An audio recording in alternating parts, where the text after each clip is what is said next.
आवळा आपल्या शरीरासाठी किती फायदेशीर आहे हे सगळ्यांनाच माहिती आहे. पण आवळा आपण प्रत्येक दिवशीच आपल्याला अवेलेबल होईल असं नाही. त्यामुळे आपल्याला दररोज आवळा मिळत नाही. मग आपण याच्यासाठी काय करू शकतो?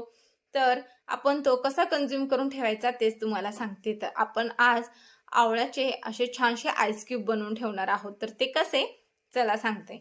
तर आपण इथे फ्रेश आवळा घेणार आहोत, स्वच्छ धुवून.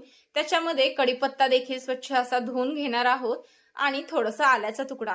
हे छानसं एका मिक्सरच्या भांड्यामध्ये याची पेस्ट करून घ्यायची आहे आणि हे छानशा सुती कपड्यामध्ये आपण घालून याचा रस पूर्ण काढून घेणार आहोत.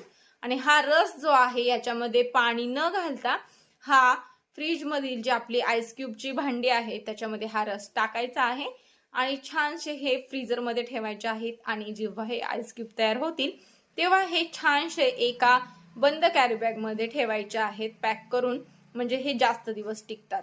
हे आईस क्यूब आपण एकच दररोज वापरायचं आहे. उपाशीपोटी देखील तुम्ही हे घेऊ शकता. हे एक आईस क्यूब घ्यायचं आहे ग्लासमध्ये, त्याच्यामध्ये कोमट पाणी टाकायचं आहे आणि हे छानसं ड्रिंक तुम्ही दररोज नक्कीच सकाळी उपाशीपोटी घेऊ शकता. याच्यामध्ये भरपूर प्रमाणात व्हिटॅमिन सी असल्यामुळे तुमची केस गळती थांबते, तुमची हेल्थ चांगली राहते, रोगप्रतिकार शक्ती देखील वाढते, पचनशक्ती देखील सुधारते. त्याच्यामुळे हे तुम्ही नक्कीच ट्राय करू शकता. अशा छान छान व्हिडिओ सोबत. तोपर्यंत धन्यवाद.